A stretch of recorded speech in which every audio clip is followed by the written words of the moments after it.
where I draw my inspiration, it's a little difficult for me because the most inspiring thing to me is the personality and the movement quality of the dancer who's in front of me. I do draw a lot of inspiration from visual art, from sculpture, from photography. So those things are sort of a seed, but I feel like I can't really start to do the real work until I see the people, see how they move, how they absorb my movement, what they could add to it.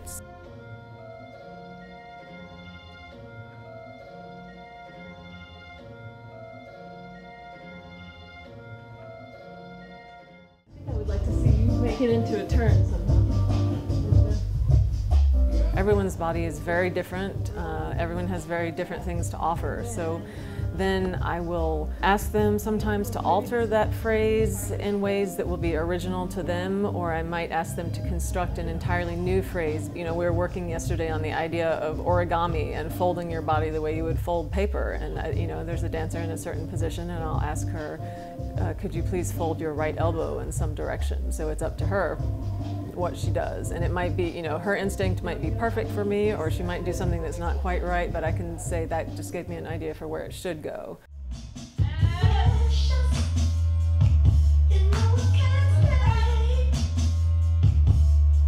Form is still interesting to me, and also I think there's something about the combination of a steel core and a velvet exterior, which is what I would say is a trademark of a great ballerina.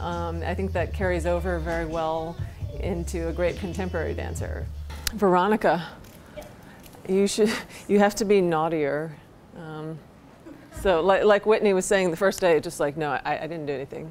It wasn't me. Hands are particularly important to me in my work, and in the very beginning of my class, I used hands in all kinds of different ways, but there's one specific way that I like to start with in class, which is sort of an unfolding that starts with the wrist, and then it moves to the largest knuckle, the medium knuckle, and then down to the very smallest one, which is incredibly difficult to articulate, so you have this very clean kind of unfurling or unfolding. It's kind of, I like to think of it as like the tip of a fern unfurling. I started to think of my hands as being brushes, paint brushes used for calligraphy that would, where all the bristles would be very sort of close together and aligned and spreading ink very evenly.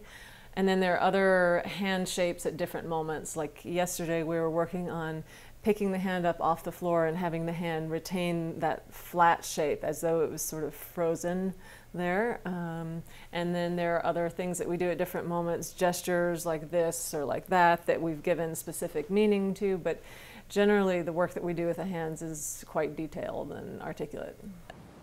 Yeah, so if you do that and you just hold it there and then what? Yeah, there you go. When I'm creating my original movement phrases, it's not a very scientific process at all. Sometimes I just turn on the music and I start improvising in front of a camera for 5 minutes or so, and then I go back and I watch it, and a few things might stand out to me, like a few little moments, and then I go and I use those moments as a starting point for another improv, and then I start to, you know, with the camera, construct it maybe like 8 seconds at a time. I create the movement first, and then the music comes after, and it has a lot to do with how dancers respond to certain types of music. The music is not my starting point usually, and if it is, then I find frequently it changes. So I will do my best before I start a new piece to come up with a playlist of possible music that I think might fit a certain theme. I've already chosen the music that I'm going to use. Only one of the pieces was on my original playlist, and another one I felt like I had listened to my original playlist too many times, so I just like rolled over to another one kind of randomly, and there was a moment of magic that happened with one of the dancers that this particular piece of music I had never paid much attention to before really struck something with her. A program note might illuminate and inform, but it shouldn't be necessary to be able to enjoy a piece, to be able to draw something out of it. So I'd like to think that someone could just come in, sit down, the curtain goes up, and they have the experience that they have.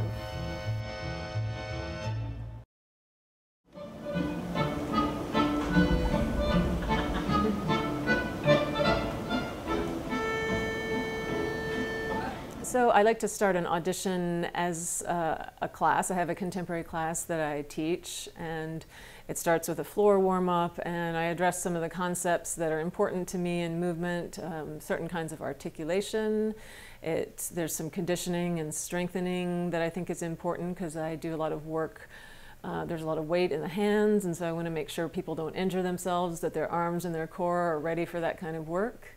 So it includes some choreographed exercises, but it also includes some structured improvisations to get them thinking, get their bodies working on some ideas that are interesting to me. So it's a combination of choreography and improv in the audition. So when you're doing the 3 cycles, sitting down facing this way, the one that you do when you put your elbow down to the back is always kind of hard. So I think we should do that, as close to your body as you can, The way I would usually start would be to teach them a movement phrase of my own. So I do spend a lot of time in the studio beforehand preparing movement. I use a camera because I find that I can't tell from the inside what's going to be interesting from the outside. So I construct some phrases using a camera on my own body. And then I teach those to dancers. And we work on the qualities that I'm interested in. I have the feeling all 3 of you, with Brittany also, when you're coming forward, that you can start out looking down and then you can raise your focus a little bit, and then it can get even higher when you do that lunge. So you have 1, 2, getting higher, that's better. And on this one, it's the, it's good. And then you can lower it again when the arms go down. That's good. Next Saturday, we want to have a finished piece. And I know that some choreographers will leave a rehearsal director with something that is to be cleaned up. But for me, the cleaning is part of the choreographic process, because sometimes something is not clean because the choreography is not right, not because the dancer is not right. So I want to see it clean before I leave. And it's part of my responsibility to make sure if the choreography is clean, then the rehearsal director knows what direction to take the dancers in. But Jesse and Bella need another step. Yeah, for our spacing, after you do this, Isabella, you grab, and then where do you go? You go around. I'm going to give you another little catch step to, and don't forget the angle. Yes, so that little catch step is to enable you to get comfortable there and also to fix your spacing. By the end of the week that I'm here, I expect to have finished the piece, and I think that the open rehearsal should be, it should be something that's performance ready. I like to leave a piece clean. I don't want to leave it to the rehearsal director to have to clean something, because that's part of my responsibility as the choreographer, is to clean up the choreography, not only the dancers. And sometimes it can be nearly impossible for a dancer to look clean in choreography that's not coordinated, that is not organic. So, it's something that dancers and I do together. I think we should just run the piece, and then we'll, if they make any mistakes, we'll correct them. And then if not, we'll have a question and answer session. So, enjoy.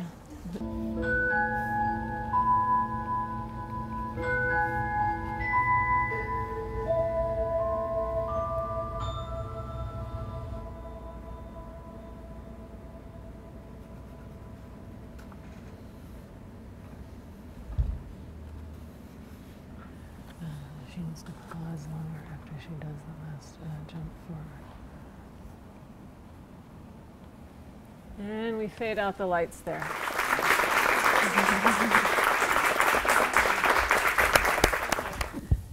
heard you mention something about puppets. Yeah. Well, I guess it was just hopefully you caught that they were in some kind of a competition, and they each had a team. At moments it looked kind of like West Side Story, the Sharks and the Jets, and so I wanted a moment there where it looked like their team was kind of manipulating them. I guess kind of like politicians who have their handlers and so on and so forth. So that they were like the people in the back room who were kind of telling them what to say to each other, I guess. We started each section very separate, yeah? So we would learn a duet, and then we would learn a line, and not necessarily in that order. So then I think it was Thursday we finally, put transitions in between each section, and that's when it clicked for me. It was like, oh, it's a whole dance now, all of these different sections that we were working on very intensely and thoroughly separately then just got put together and meshed together pretty easily from there.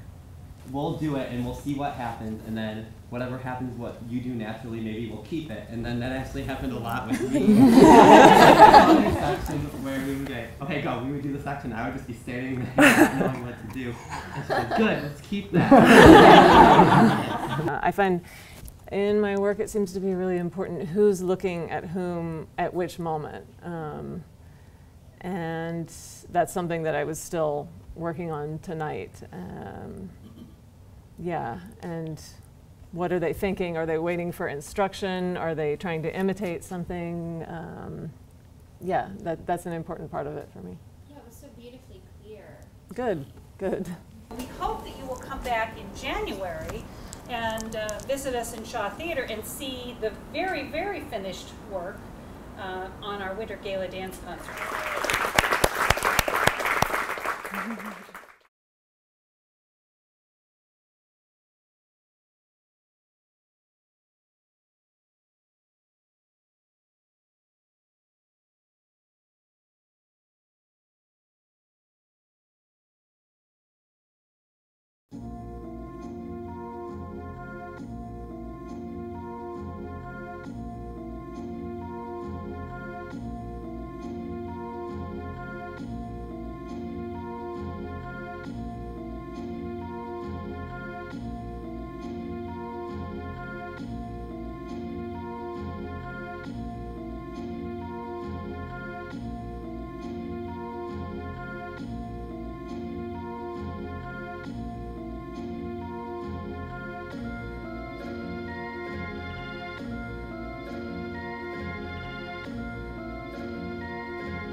Ready?